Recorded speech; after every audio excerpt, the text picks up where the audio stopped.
I'm Brad Power, and this is the Cancer Patient Lab. And I just do a couple of disclaimers, standard things we do before getting started today. And that is, this is not medical advice. This is information for you to bring to your medical team. And everything will be made public. So if you're concerned about anything you might say, don't say anything. If you're concerned about your image being published, turn off your Zoom camera, your Zoom video, and disguise your name so that nobody will ever know who you are if you're concerned. Um, quickly, for those who don't know about the Cancer Patient Lab, I just thought I'd let Q Brian to make a little intro and how you can learn more about who we are. Sure, thanks, Brad. So the Cancer Patient Lab is really designed for its advanced cancer patients to give them access to educational seminars like what we're about ready to do, get access to our community where there are a range of patients, industry experts that can provide advice. And then, of course, the third thing that we offer is access to testing services, whether it's DNA testing, transcriptomics, functional testing, et cetera. What I would encourage you to do, if you haven't done it already, is to go to a link that I'm posting in the chat, and there you can register with us. I will tell you that we're in the process of redesigning our collaboration platform, which is the link I put in here. But you'll essentially see different areas where you can ask questions and get answers from the community, and then more will be coming regarding our services. So thank you. Thanks for joining. Thanks, Brian. So just a quick introduction to Tony before he gets started. It was actually Brian who raised the question, how do so we're big advocates of getting lots of tests, whole exome sequencing, liquid biopsies, Rick who's on even spatial phenotyping, RNA sequencing, proteomics. So how do you pull all this together was the question Brian was asking. How do you integrate this diverse, perspectives? I always think of it as kind of like the blind man and the elephant, like you're touching different parts of the elephant and they're trying to figure out what is this thing? What is this disease and how should I guide my treatment? And so several people, including Marty Tenenbaum, and I think Glenn Sabin recommended Tony as a person who's been working in this space of pulling things together so you get an integrated view of your disease. So that was a setup, and I'm sure we'll have a great conversation with Tony today. Thanks. Thanks, Brad, for the invitation to come here. It's my pleasure to join your group. I'll share my screen now to see if I have the technological ability to do that. So let me see if I can share that. And your screen is loading. You're sharing. Can you see my screen? Let's see. Working. Big. It's gone now. Great. It's vanished. Get it back again. Let's make it big. Let's make it like this. Is it okay? Yeah, perfect. Great. So thank you so much for inviting me to speak today. So for those that don't know me, I was trained as a doctor in Canada about 35 years ago in the British tradition, which is a holistic approach to medicine. And I became interested in pathology and particularly molecular pathology, but it was before molecular pathology was a thing. So I ended up being one of the first pathologists trained in molecular at Fox Chase. Then I went back to Canada and had a variety of roles doing everything in surgical path, forensics, cytopathology, etc. And in Calgary, was appointed to be head of the pathology program at the Tom Baker. So I did a lot of work with clinical trials, coordinating cancer care in Alberta and so on. And then I was fortunate to obtain a position at Moffitt Cancer Center as chair of pathology at Moffitt. For those that don't know Moffitt, Moffitt's a major US NCCN designated center, NCI designated center. So running a large precision oncology program and so on. So over the years, I was able to have a front row seat to the advances, everything from immunohistochemistry through to molecular analysis and through to all of the opportunities and challenges of precision medicine. So today I'm going to talk a little bit about, many of the people on the call are aware of this. We're in a revolution of medicine where we're really dealing with a change from traditional medicine, where it was really radiation, surgery, and chemotherapy, to a more focused approach to cancer and really individualizing treatment, which gives us better results and fewer side effects. And really, the challenge of precision oncology is essentially to match patients to the correct therapy so that we can get an ideal response. If we were going to give a therapy to the whole population, only a few patients would respond. But if we can match the patient to the right therapy, we get a much better outcome and response. Now, this is all well and good, but the system has become very complicated. So over the last number of years, back in the 80s and 90s when I trained, there was only 1 or 2 new treatments came available every few years. But in the last year, there's over 100 approvals from FDA, many of them targeted therapies that need companion diagnostics. So this creates an immense challenge for the system. How do we deliver all of these companion diagnostics? And how do doctors decide what is the right drug to use for a particular patient? So this has become a very problematic issue. If we look at US healthcare spending, we see that the US is deviated from most of the other economically advanced countries, and that the US spends more money than anybody, but seems to have worse outcome in terms of outcome, survival, etc. So this is an interesting challenge where we really need to think about how do we solve that. Now, I've been working in the space. I left Moffitt 7 years ago to form Protean Biodiagnostics. And Protean is a technology company that's really focused on trying to solve the cancer problem more broadly and with a holistic approach. So if we look at the cancer situation in America, we see that about 85% of cancer patients are treated outside of major academic centers. So these are in community oncology groups, hospital systems like Baptist or Advent, etc. So the majority of cancer patients are in non-academic centers. If we query oncologists, over 60% say they're having difficulty trying to understand what tests to use and what do the results mean, and this is getting worse. Now, I think that a lot of the 40% are just not admitting it, so it is very confusing for anyone trying to keep up with this. One of the other problems is up to 30% of people have incorrect or incomplete diagnosis. And when you go to an academic medical center, the first thing you do is review it to make sure the diagnosis is correct.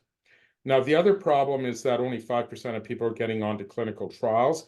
Now, some people say, I don't want to be an experimental animal. And you're not an experimental animal. Clinical trials are delivering very high quality and for very high quality treatments. You get access to first in human studies and so on.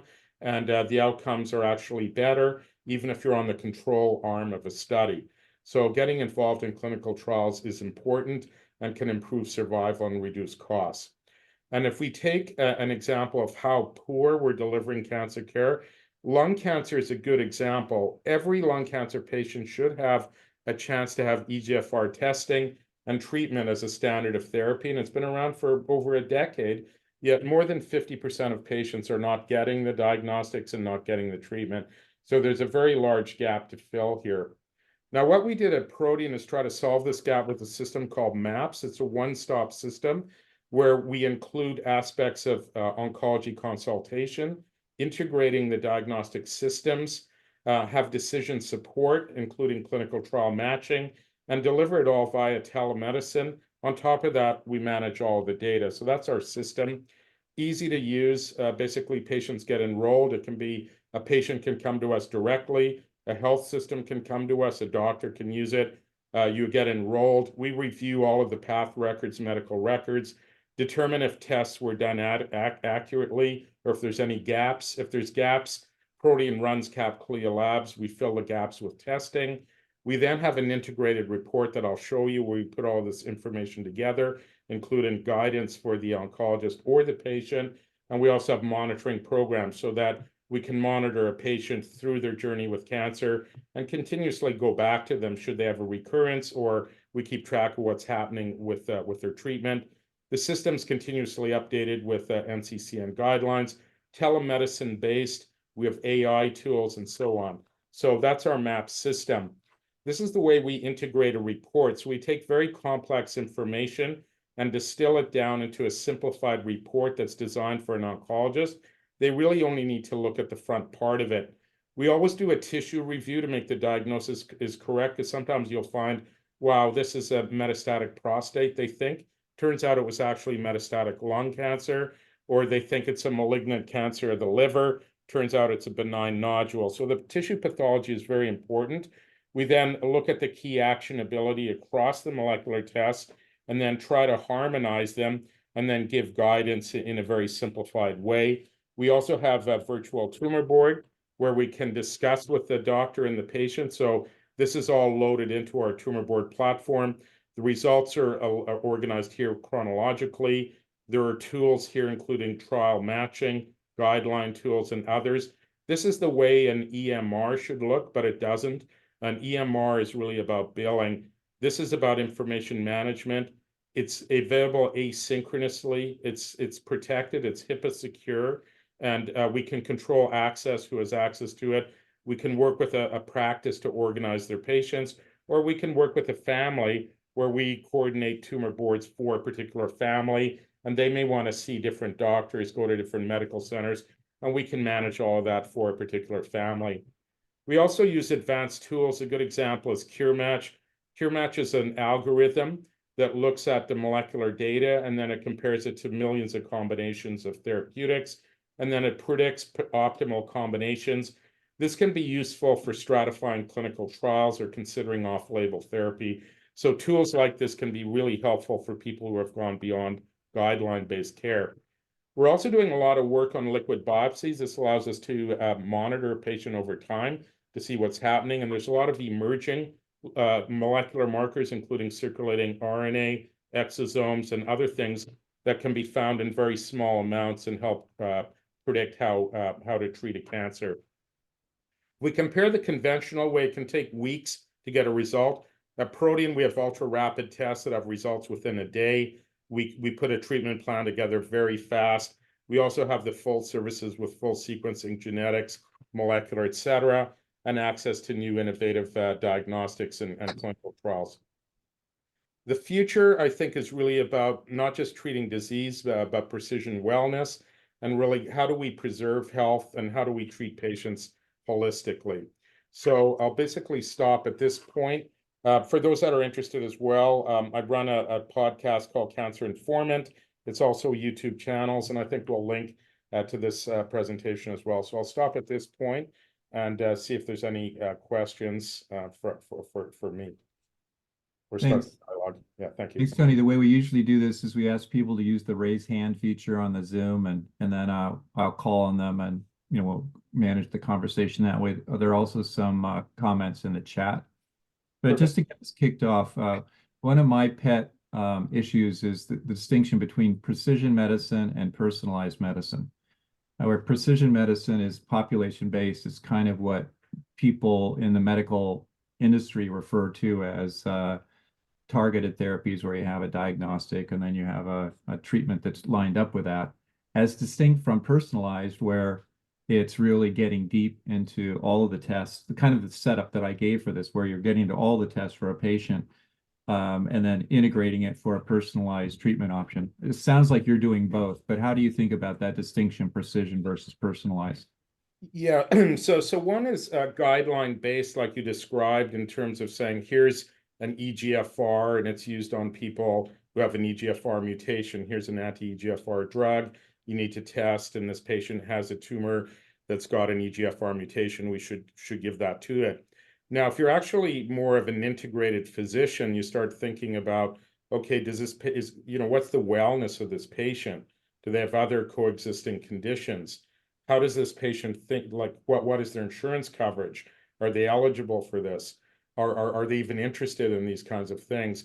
What are the other, and most of the things you described are one-offs as well. You have this, you've got that. You're eligible for both EGFR, but you're also eligible for immunotherapy. You're also eligible for this other targeted therapy. How do you sequence them?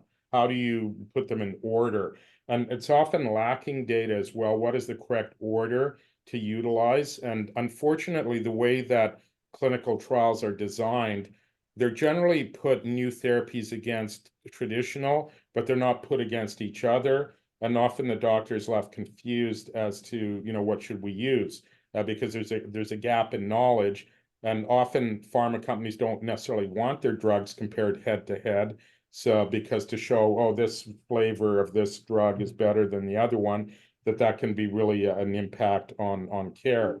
So I think you've raised a few issues about one is matching a patient to a treatment.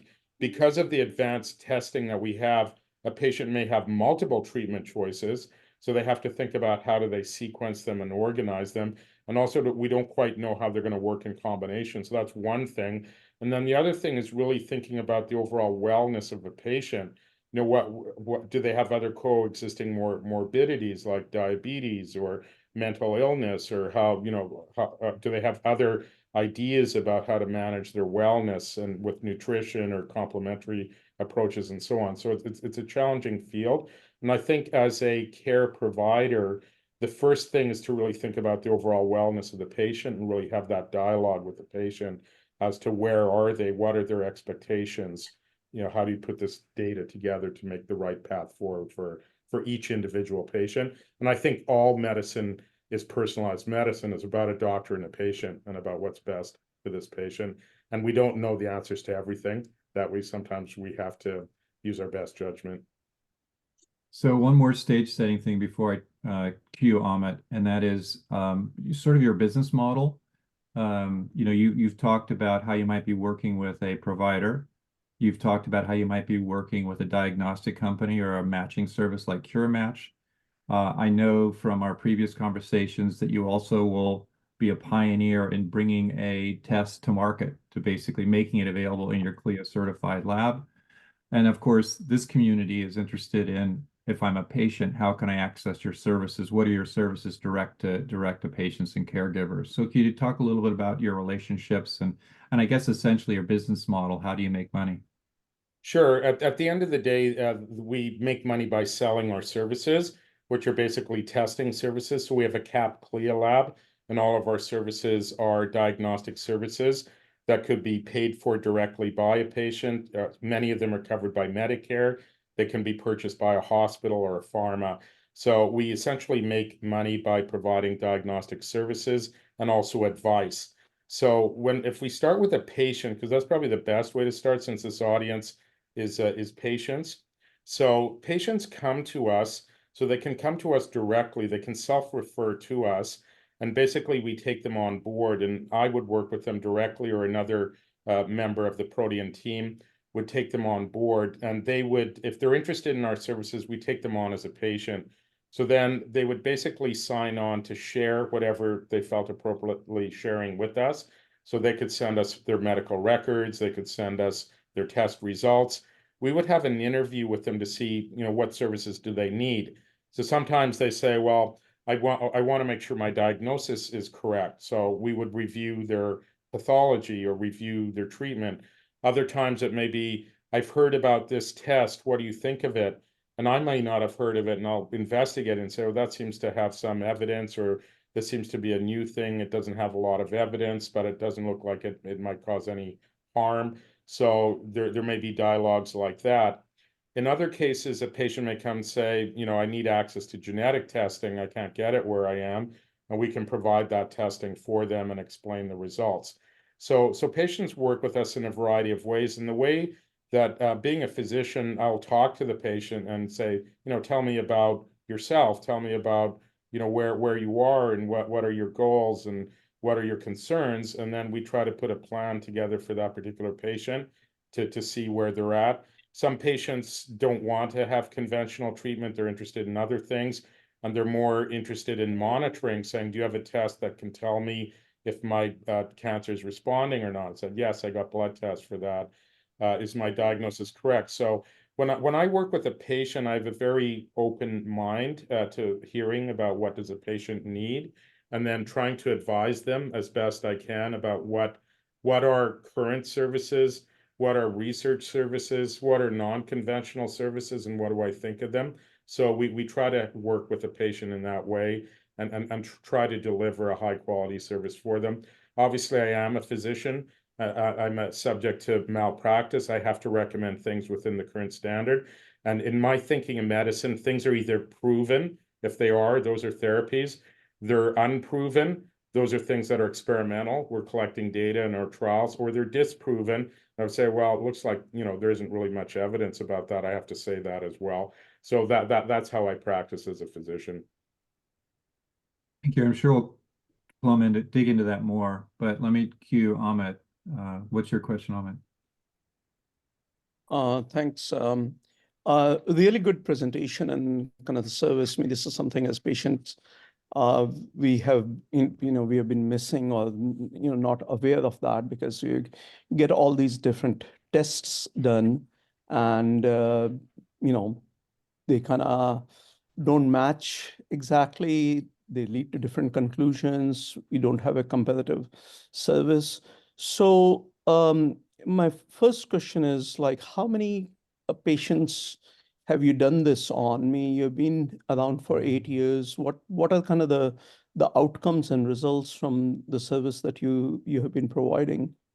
Yeah, I've dealt with hundreds of patients, and many patients that, like, I'll give you an example. One of the patients we dealt with was a young fellow in Australia. He was 18. I heard from his mom and said, he's in hospice. We can't do anything with him, and they won't test him in Australia. So long story short, we organized some testing and found that he had a embryonal rhabdomyosarcoma that was driven by NRAS mutations and had a PD-L1. And it turned out there's a trial. We were able to get him on it in Australia, and he went into a full remission, and he's still in remission 4 years later. So we work with a lot of patients and with doctors, because a lot of the doctors are generalists and they're unaware of what even the results mean. So I had another case I think it was in Australia as well. I got a lot of Australians where they had run a Caris test, and they said, I don't know what to do with this result. They said there's nothing actionable, and I read it and said, oh, there's actually a PIK3CA mutation, and there's a PD-L1, and they hadn't picked that out, and they were able to go on a trial. We didn't have to do another test. So they were able, that they'd sort of not really understood what the result meant. So we were able to help advise their doctor, saying this is what it means. Because a lot of the generalist oncologists are not geneticists, they're not molecular biologists, and they're none of those things. Now, the other side of the problem is molecular biologists are not doctors, so they feel very uncomfortable advising on that. So I happen to be kind of old enough to have lived on both sides. So I understand that medicine is an art. So I can put both together and make advice, and I'm not scared to do that because I understand that's the practice of medicine. And so I can put it together and advise a patient what I think in my judgment is the best option for that particular patient. And I've worked with dozens and dozens of patients and their families over the last number of years in a variety of situations. So initially I thought that you are like cure match. You're not actually doing any of the actual testing. You are basically integrating all the test data from different tests to provide a kind of a 360-degree view of the situation. But later on, I understand that you are providing your own testing services. So how does that conflict me? Does that bring a bias in your system that your own testing services now are kind of mixed with other testing services, and it might create a bias in how there's a bias because I know mine are best, right? Otherwise I wouldn't offer them. But we also take in the others. So we will ingest all of the data, and if additional testing is not needed, we don't do it. So basically, I review. We have our own lab that we can do testing. We often use other labs. So I will send stuff to Tempus or to Natera or to Foundation. So I will utilize whatever lab is necessary. I like to think myself as an ethical physician, where I do what's best for the patient. So in terms of what's best for that patient, that's what we recommend. So some of the tests that we have at Protein, no other lab has. So we have 3D genomics. We're the only lab to have that commercially available. We have certain types of methylation profiling no other lab has. If a patient already has data, I'll take that data. And some of the practices that we work with said we can only use Foundation. I said, well, I'll take Foundation. So I am a pathologist. I will look at the glass slides and make my own interpretation. I've been a pathologist for 35 years. I'm a specialist surgical pathology.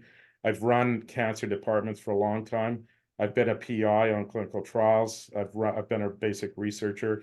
So I give you my best possible judgment. And like every human, I'm biased. I try not to be and try to, give you my opinion.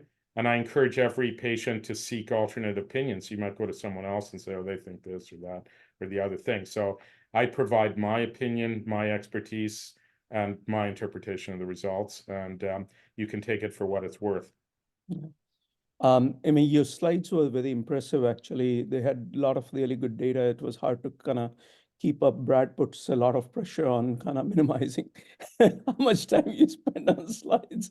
I wish you were going a little slower, but I will have access to the slides. So as a patient, I have maybe half a dozen reports from past 18 months from RNA sequencing, RNA-seq for the kind of the immune system analysis to, proteomics to everything else. So I come to you and you will kind of give me a, cost estimate for the service, and how much time does it take for me to get a response back from you guys on? Yeah, so it's right away, basically. So basically, you contact us, we sign you up within 24 hours. You send us everything you have. As part of the $400 consultation fee, we review all of the paper you have and put it all together as an initial assessment. And then if you also have the raw data, you say we want to download raw data from Tempus or wherever, we'll pull all that raw data in for you as well.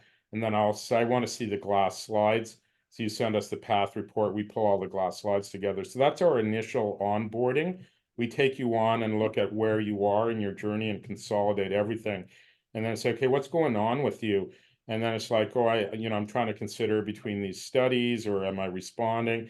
And say, well, I think maybe you need a new liquid biopsy, or I reviewed all your stuff and there's a new biomarker that wasn't run, or I looked at your PD-L1 and I disagree with the result. I think that it's really positive. It's not negative. So I would have the discussion with you and then make some recommendations saying, you ran a genetic test, but they only looked at 50 genes. I really think you're probably have a genetic predisposition because everyone in your family had cancer. So we should do the whole exome and really look at it. And we should do a polygenetic risk score. So that's how it works. Now, those additional tests might cost more. And so, okay, if you got Medicare, this will cover it. If you have to pay out of pocket, then maybe this test is going to cost $500. Maybe this one's going to cost $1,000. Maybe we need to work with you if you're economically disadvantaged, that there's a limited in the payment that you can do, or we spread it out, or however. Or we have a novel test saying, well, here's an experimental one. I can give it to you for free, but you're going to have to give me an informed consent, and we can use your data for part of a clinical study, and we can give you access to this brand new test, and you can utilize it as you see fit. And I can also talk to your doctor about what it all means. So that's generally how we work with a patient. I become your coach or your advisor. You can take my advice for what it's worth. And like I say, you can ask me stuff and I'll give you my opinion. I tend to be fairly outspoken. So I say what I think. And obviously you have to use your own judgment if it makes sense to you or not. Appreciate it. Just one last quick question. Sure. Follow up to what Brad was asking about your business model. I found that I've taken these reports to my oncologists and various oncologists, and they look at it and they can never put a full kind of trust, because partly they don't understand it, or partly they see some discrepancy between one test to the other. So is it better for the doctor for me to have my oncologist approach you for that analysis, and then they will be more invested in that, or more kind of keen to get that? Or as a patient, what do you find is kind of, because at the end of the day, like you're saying, the action will come from oncologists. They will have to be a critical part of the decision making to what do we do next or not. So they have to believe in the test results and the outcome. And where do you find best, whether it's patient-led or oncologist kind of led? It depends on the oncologist, but generally oncologists are well connected to their patient. And if the patient says, I really want to look at this, often an oncologist will take an effort to look at that. And they have to determine, is this legitimate or not? If they look me up, they'll realize I'm probably legitimate, that they'll recognize who I am and what we're doing. And I'm more than happy to work with the oncologist, because the oncologist is the treating physician. And so, like I said, that original oncologist in Australia felt I was some sort of a scam operation. But after I presented him tumor boards and everything, he now calls me and says, this is what's going on with the patient. What do you think I should do next? So with a doctor, obviously, they're going to have a certain amount of skepticism because there's a lot of stuff out there. They have to gain trust. So they have to gain trust with, the advising. And does this pathologist know what they're doing? Because they're kind of like the doctor doesn't necessarily know how to interpret all this stuff, so they're relying on the pathologist. The doctor doesn't look at the slides, or the oncologist doesn't look at the slides, so they have to have a lot of trust in the quality of their pathologist and molecular diagnostic person. So I'm more than happy to talk to them, and I like to talk to them because often after I do, I find they start sending me all of their patients, and so they understand I'm not here to mess with them and their patient. I'm here to help them navigate this wilderness of all of this stuff, because nobody can keep track of it. And so we all have to work as a team. And the best for an approach of a patient is multidisciplinary care, that you need a surgeon, you need a radiation oncologist, you need a medical oncologist, you need a pathologist, you need a radiologist, but you may also need a social worker, you may need a mental health specialist, you may need a pharmacist. And having that team is important. I'm all about multidisciplinary care, pulling people together. And every patient has a different goal, has a different belief.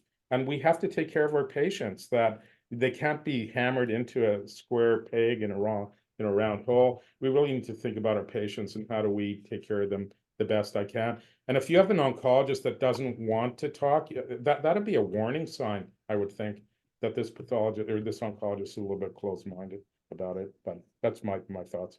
Thank you so much. I see another pathologist here nodding a lot over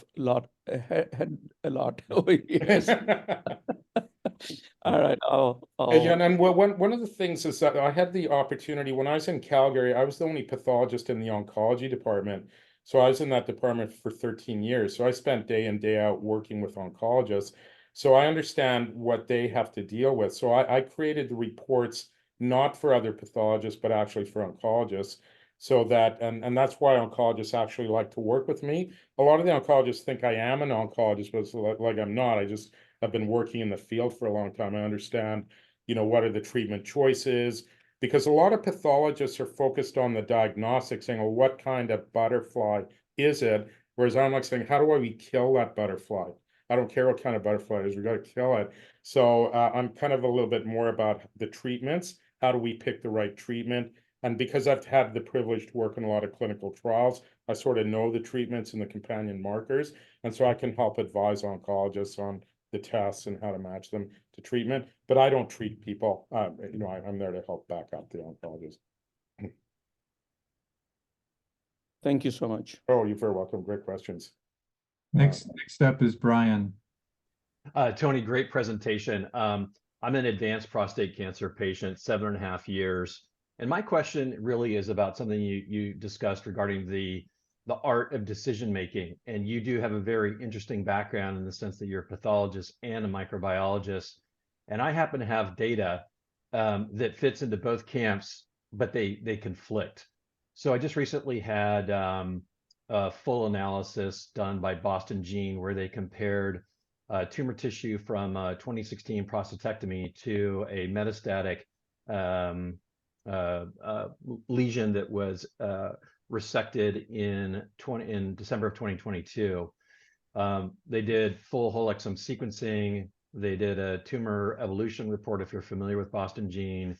They did immune profiling, transcriptomics, and spatial phenotyping. Now, the interesting thing is that in 2022, pathology indicated that my disease was just simply adenocarcinoma. There was no mention of neuroendocrine disease.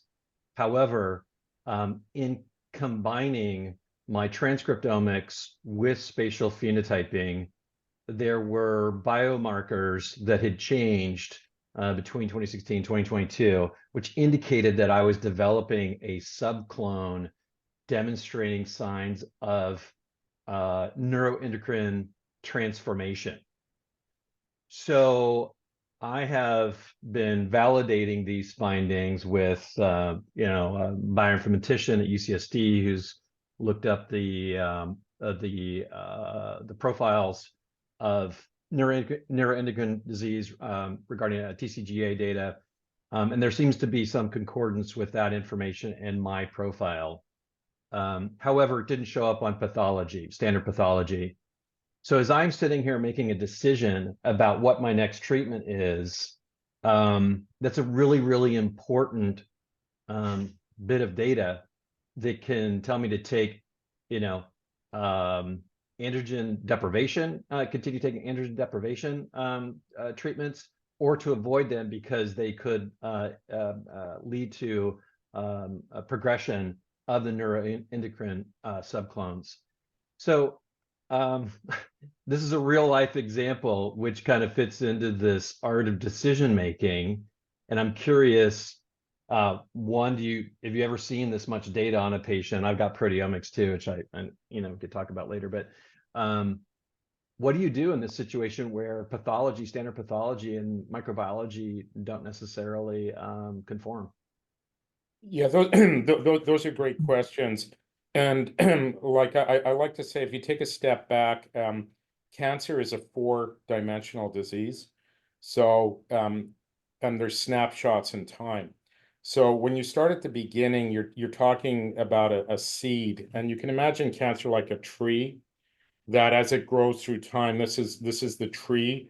You start at the beginning, it starts as a single seed, that most cancers start as one cell, and then they grow and grow and grow. And in that cell, there's driver mutations that drive it. And basically, those are the things that cause it. Now, as it grows, it evolves. So sometimes it gets more mutations and the branches come off and they change. So that some branches may be going a neuroendocrine direction, another branch may be going another direction, and so on. So a cancer will evolve over time. So we have to create a timeline of your cancer and say, how did we evaluate it at different snapshots in time? Now, if you treat a cancer, it will actually change. So cancers are like ecosystems. It's like if you watch The Lion King, that all of the animals live in harmony, but if the lion leaves, then the hyenas take over and chaos ensues. So in a cancer, all of the cells are different types. And when we do different things to them with chemo or endocrine, there's pressure on them and other ones escape. So cancers go through this dynamic process of evolution. And it's kind of interesting. There were investigators at Moffitt that looked at this and said, you actually have to trick an endocrine responsive tumor. You can't pressure it too much because it'll actually become endocrine resistance if you put too much pressure on it. It's like if you put too much weed killer on a field, you get pesticide resistance. But if you keep the balance, the normal stuff will kill the weeds. So it's about trying to achieve that balance. So tumors are a balance, and you're looking at snapshots. You have really kind of a reductionist on each part of it. So you're saying, okay, part of this tumor is evolving up, but what's happening to the bulk? So one of the principles is, first of all, we want to treat what is in the patient, not what is in the bucket. So what was taken out 2 years ago, now that tells us stuff about where your disease was 2 or 4 years ago. That's important. That's the ancestry of it, and it gives us information. Now, what was taken out 2 years ago, and say, how did it change? Like, did something happen? But is that only an isolated example? Because maybe you've got 20 Mets, and maybe this is only one of them. What about the other 19? And then what happened in the last week? Oh, you can talk. It's on mute. Who's on mute? Sorry. I just put him on mute. Never mind. No, sorry. And the other thing I was going to say is liquid biopsy is your friend. So with liquid biopsy, we get to figure out what's happening today. So we can say, do you have cancer today? Is it going up? Is it going down? Is your cancer cells of a neuroendocrine type or not? Do we have to think about harmonizing this treatment and sort of pulsing it and then reviewing what's happening to the circulating tumor cells so we can tune it. So those are all of the things that we have to think about when we're putting this data together, because we have to visualize the cancer as it's going through its evolution. We have to understand about how do we avoid pushing it into crisis? How do we manage it? It becomes a complicated problem that doesn't have necessarily easy solutions. But when we put it together, there's a lot of opportunities in treating a cancer, and we have to think about them. We also have really advanced imaging now where we have radionucleotide therapies, lutetium, other kinds of things where we can visualize what's happening to a tumor in real time. So I think the future of prostate cancer care is a combination of radio imaging, combination of really understanding therapeutic choices, and also liquid biopsy so that we would manage the disease as a chronic disease, so that we would be managing it so that if we're saying it's escaping this way, maybe we have to adjust it and push it back the other way. And the problem is that oncologists, they're like fundamentalists in a religion, that they read their Bible and say, this is what the trial said, and they can only treat according to what the trial said. So when they deviate from that, it's putting them at risk. So they're a little bit concerned about, I'm off track, how do I adjust that? And sometimes you need a more forward-thinking oncologist that feels comfortable moving beyond the trials and saying, okay, is this within the practice of medicine? Is this safe? Am I doing it within standards? And all of those kinds of things. So those are the challenges of treating a patient. Now, I don't know if I answered your question, but it's not surprising that neuroendocrine resistance is occurring. That's what happens. You kill out the cells that are androgen, and the neuroendocrine ones take over. That's expected. And then you need to switch treatment over to an anti-neuroendocrine or to another treatment, because tumors will progressively evade treatment. But one thing that we learned that oncologists don't believe is sometimes they can go backwards, because tumors are kind of lazy and say, okay, now I've removed the endocrine treatment, maybe I can drive endocrine again. Say, wait a minute, this tumor went back. Maybe the endocrine will work again. So you have to know that. And the only way you can know that is by doing the liquid biopsy. So liquid biopsy is very important in keeping track of what's happening in real time with the patient.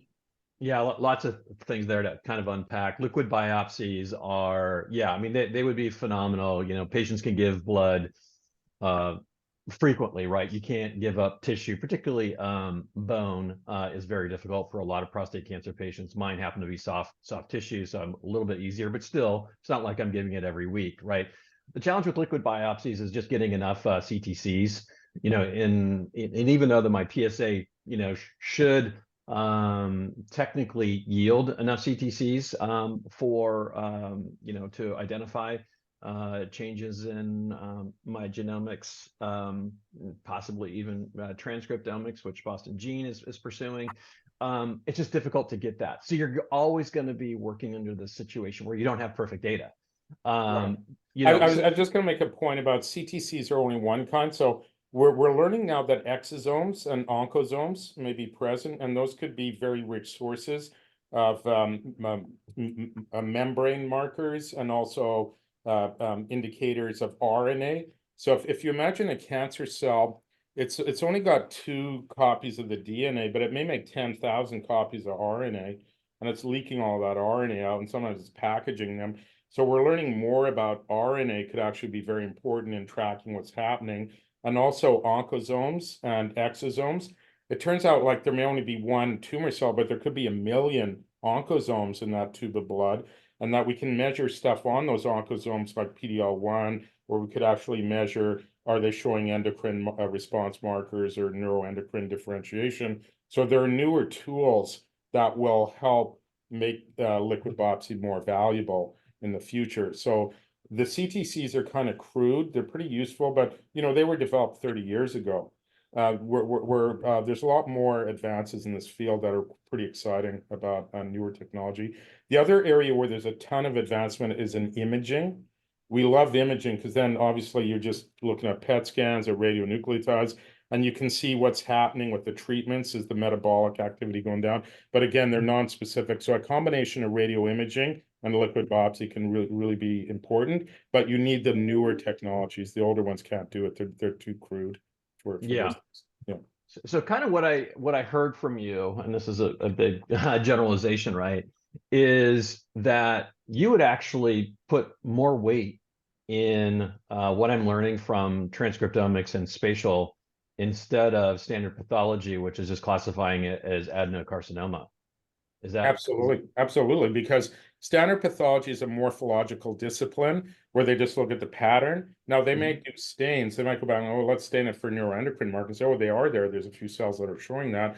So it really depends how deep the pathologist went. They could also take that paraffin and sequence it and do transcriptomics and other things. Those are all complementary. So the standard pathologist is taking a look at a high level, like at a 50,000-foot level, and saying, okay, this is the way all the cells are arranged. And then they might stain it with a protein, so these are the patterns. But if you start getting down, say, okay, we're really going down to the molecular level of the tumor, most pathologists don't deal with that. That goes over to the molecular pathology division, and then they don't necessarily put it together, say, does this make any sense? And say, wow, that makes no sense. What happened? Say, oh, crap, we mixed the sample up. So there can be lots of reasons why things don't make sense, and you have to kind of make sure that they all come together. And, this is one of the reasons I left academia, is because I was trying at my academic center, trying to put the molecular with the surgical, and I couldn't, because the data systems wouldn't talk to each other. So when I formed Protean, I created a cloud-based Azure web system where I can actually integrate all of the data and look at all of the data and put it all together. That sounds simple, but it's actually it's very hard to do that because the data standards are quite different across each silo of medicine. So our goal is to try to harmonize the data, make it interoperable, and connect it with the EMRs, and then organize it in a way like tools like AI can sit on top and look at it. Yeah, well, I think having like definitive models, even within, looking at genomics or transcriptomics or proteomics, that's a challenge. Then you need to have a reference model that actually aggregates those three disciplines, and we're not even close to having that.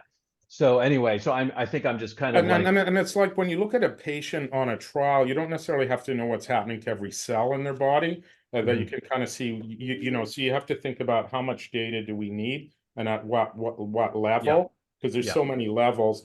And when you get down to a single cell and say, okay, I know everything about this single cell, but there's 1 billion cancer cells in this patient. How much is that representative of the other, 999 million? Is it really? So that's where things like global analysis come in, like, what's happening to the liver and brain and everything else, where you do have to take that holistic approach and say, what's the wellness of this patient? How fit is their immune system? What's going on? How do we measure tumor response? So you kind of have to you can't be super reductionist. Otherwise, you go down a rabbit hole and it may not be fully representative of the disease. And you have to take a step back and say, what about my overall health and wellness? How does it I'll leave you with just two quick thoughts. One is that, the cancer patient lab really is about trying to get advanced diagnostics so we can bring data to our decision making as a patient as well as an oncologist. And your point about it being part art, part science, we fully appreciate that. That's one thing. The second thing is that we're big believers in Bob Gattenby and evolutionary biology and adaptive therapy. And so yeah, I just wish I knew about it, 6 years ago when I was earlier in my disease. But anyway, I'm glad to see that the two Bobs, unfortunately, Bob Gillies passed away.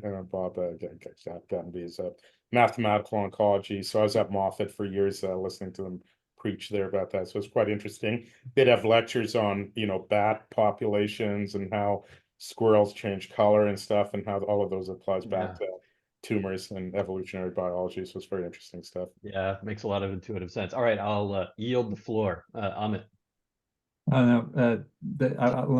It's bat in both senses, right? Bipolar androgen therapy. Before we go to Amit, I wanted to pick up a couple of conversations in the chat, but also want to check in, Tony. How much time do you have? Because as much as you want, I think, as much as you want. Okay, so then I'll let us roll when we go past the hour. Yeah, I'm free past the hour. Happy to talk. These are important topics, and love chatting to people who are interested in it. So that's great. Let me just pull one from the chat. Roger, you had a question about access and geography.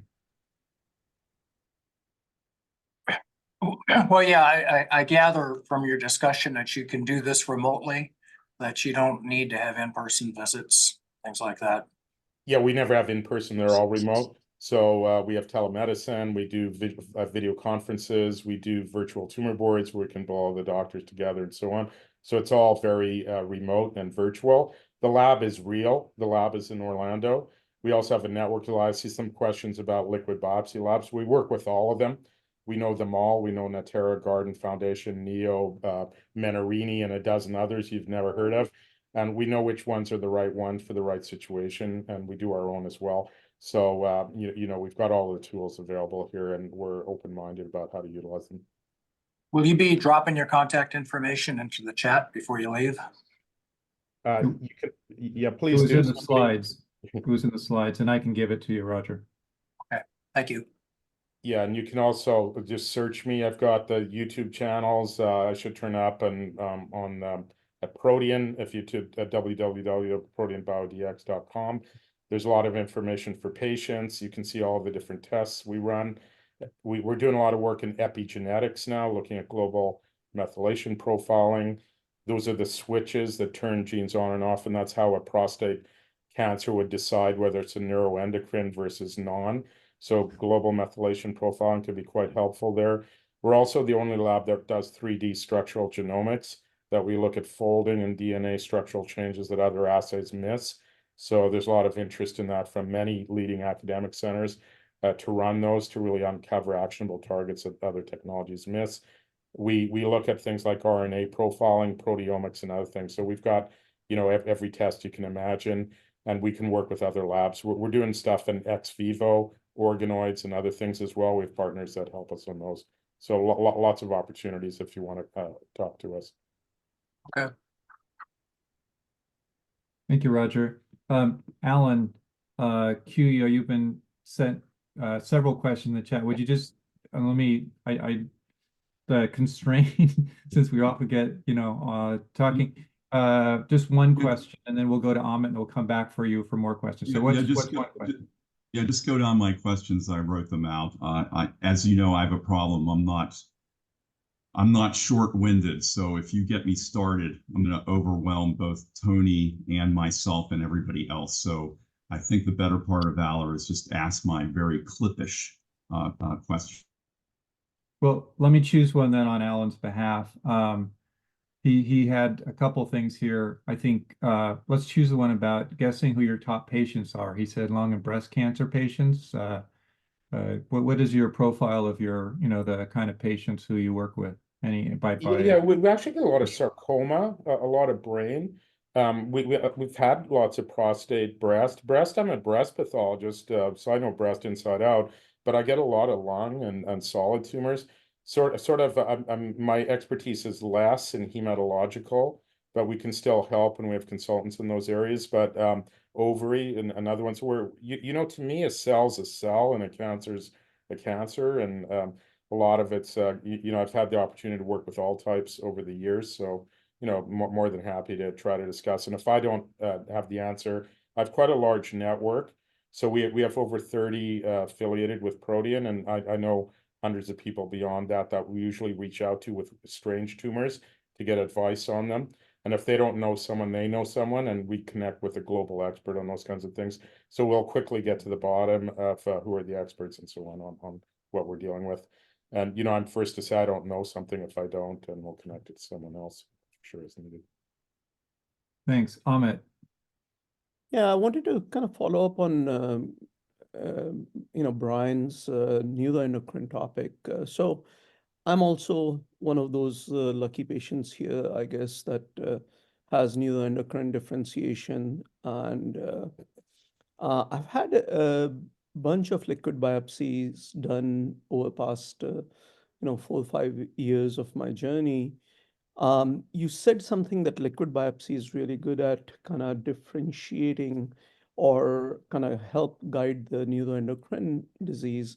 And I have not seen that from all the liquid biopsy output that I have gotten. So I wanted you to unpack that a little bit and help me understand exactly what part of liquid biopsy testing helps guide guide the neuroendocrine disease and diagnostic / treatment? Yeah, so one part about liquid biopsy depends what kind you're using. So it can be limited, right, in terms of are they just looking at total cell count? Are they actually looking at markers on the cell? Because you could start looking at, is this cell showing loss of androgen receptor? Is it showing other markers that are implying a neuroendocrine differentiation? And so those are additional tools that can be added to liquid biopsy that many ordering physicians don't know that might be there. The other thing is on the circulating cell-free nucleic acid.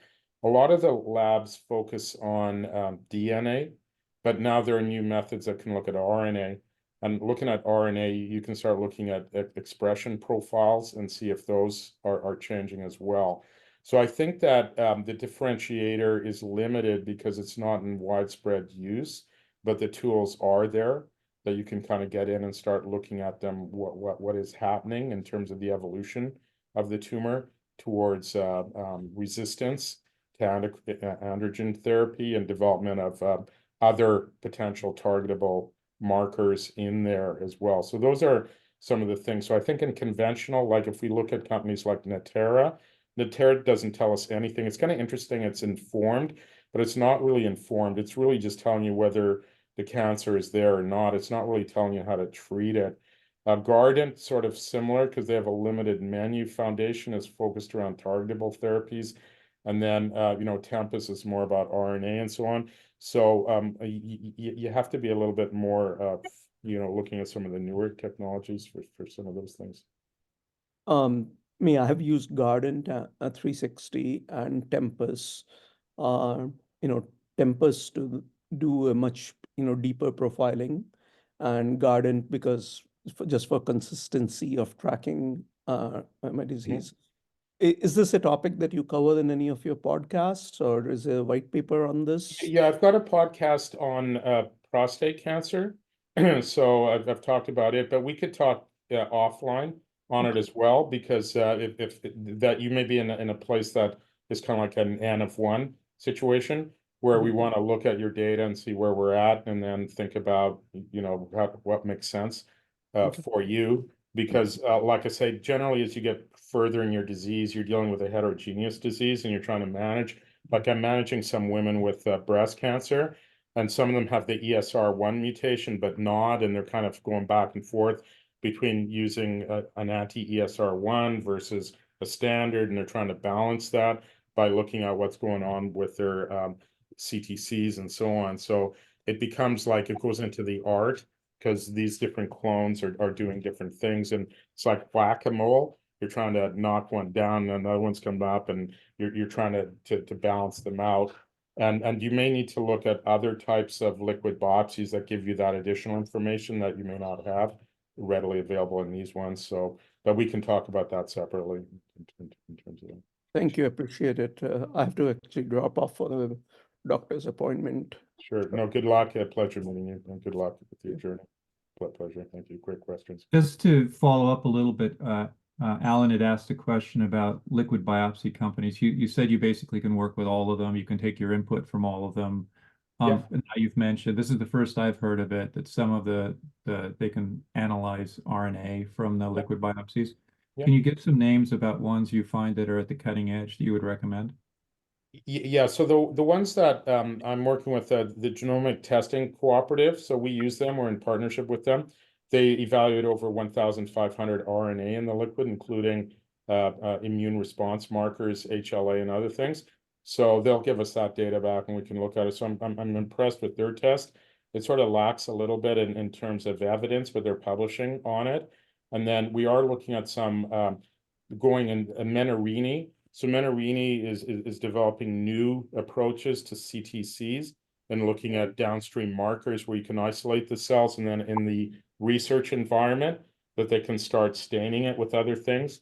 There are other companies that are emerging like Angle, Sortex, and others that you can harvest living cells out of the blood and sort of explore them in terms of how are they You can stain them, you can grow them, you can do all kinds of things with them as well. So there's actually over 30 or 40 liquid biopsy companies that are emerging, and they all can do a variety of different things.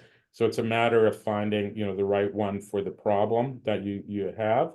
And like I say, taking an old school country doctor is like, okay, what problem are we trying to fix here?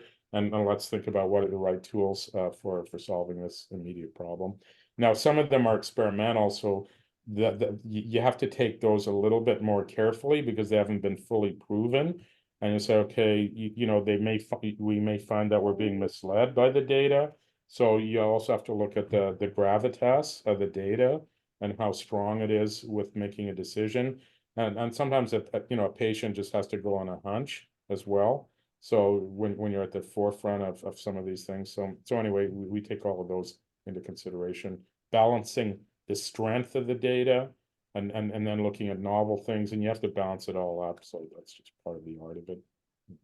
Well, Brian was alluding to this, but we are very actively interested in helping novel diagnostics transition from research use to clinical use. And so we like to be early adopters and guinea pigs for those tests, with the caveats of the not really having an evidence base to support them, but they might be helpful at the margin. We've had several such companies. Cliff Reed was on earlier. He was previously associated with Travera, which is one of those kinds of companies. Yeah, actually, we're associated with Travera, so we love those companies. And generally, we would, there might be an opportunity even with your group to create a cohort where there's a universal IRB and where you could sort of help coordinate. We do this all the time and then coordinate to other centers. So we can coordinate the blood testing or help fractionate the samples, do conventional testing, do experimental. We can aggregate all that data and manage it. That might be something that your organization might be interested in doing, sort of creating a data warehouse that's just for you. We can give you all that data. Your people all sign up for it and you sort of manage it for you, biobanks, all that kind of stuff. And so you could act as a group, say, oh, what do we think about this group? Should we all contribute or not? And you could evaluate new companies as they come along and be something like the nurses health cohort or something like that as well. You'd be able to do that as a group and sort of take control of your own destiny. That's very much our thinking. We've been educated about the observational registry by the folks at Cancer Commons, Marty Tenenbaum, who I think recommended you. Yeah. And so they definitely follow that. So it's definitely, and Brian, I know, is very focused on, again, accelerating translational medicine of the diagnostics. And so that would be very interesting. And also, and we can cover this offline, but it would be interesting to get contacts at those two companies you recommended, and we'd like to put them on stage on this forum. Absolutely. Because we'd like to learn about it and then raise our hands and say, yep, I'd like that test. I'd be happy to be an early adopter and give you some more data. Yeah, and like I say, we've got a whole host of stuff that's in the experimental stage that would be interesting. We're looking at proteins in the blood instead of looking at nucleic acid and so on that may indicate things. So there's a lot of technologies there, and happy to work with you. I like the federated model where you take your own destiny, but then you can consider, and we can offer you and say, hey, are you interested in this? And if you are, so here's some people that are volunteering to give urine or blood or whatever. That'd be great to get you on board on those kinds of early access studies. Say this is under an IRB. We do all of our experimental stuff under IRBs, and you get the data back and so on, and it's a research grade thing, and you can choose how to use it yourself. Okay, we're just about out of questions. There's one more I see in the chat from Alan. Is there any importance to differentiate whether mutation is a germ cell variant versus a somatic tumor mutation for guiding treatment decisions? How do you think about that? Yeah, absolutely. So a germ cell tells you not only about yourself and your whole body. So in a germ cell, every cell in your body is affected with that. The also thing is your children might be affected with it as well, and your first degree relatives. So that's something to keep in mind with a germ cell. So for example, prostate, we know that many of them are driven by BRCA, BRCA1, and others in homologous recombination. So if we happen to know that you do have that, that guides you for PARP inhibitor and other type of therapy. Also, if you know you're at a hereditary predisposition, you might also be at risk of colon cancer or other cancers. So it might guide your screening. So knowing if something's germline is important, not only for treatment, but also for managing your own future, because it may impact other organs and also your children. Now, at a somatic level, it's also important because that guides therapy specifically for that clone of tumors and so on. But they both carry different types of information, and it's definitely important to know the difference. Not asking about genetic counseling. You always should have genetic counseling. You don't necessarily need it, but I recommend it. And genetic counseling is important so that you can answer questions, get results. So you can, just because you carry a mutation doesn't mean you're going to get the tumor. The mutations are all different types. They have different penetrances. They all interact with one another and so on. So I'd always advise getting genetic counseling. We provide that at Protean as well if you're going to do. And we do genetic testing. We offer whole exome sequencing. We can even do whole genomes if you wanted, etc. So we're quite familiar with genetics as well. Maybe I'm misinterpreting Alan's question, but you can weigh in on this idea. Again, back to the weighting issue. If you've got germline testing that identifies certain biomarkers for treatment decisions, you've got somatic testing that does the same. What's the weighting in terms of predicted response of each of those different types of testing? Would you weight somatic is more germline? important? No, so somatic's more important for one reason, because it's in the tumor. So you might have a BRCA predisposition, but the other one doesn't get knocked out. So your tumor may not actually have the phenotype of homologous recombination deficiency. So you're trying to kill the tumor. The somatic has priority in the tumor. So you always go with somatic in the tumor. But like I said, you may have cut out the tumor, and now the part that's behind is different. So you need the somatic and what's left behind. So that's the key to proper effective therapy, is knowing where you are. And so somatic always trumps germline. Somatic always trumps germline. Great, thanks. I keep thinking we're done, but we have one more question. Paul Van Camp is on here, but he's put one in the chat. Any particular tests for minimal residual disease monitoring that you favor? Yeah, the best one right now is Natera, simply because it's got the evidence. So they sequence and they find passenger mutations, and then they build a highly specific assay for it. They got a bunch of data on it that shows that it's pretty good, particularly in colon and other tumor types. So Natera has got the most data on residual disease.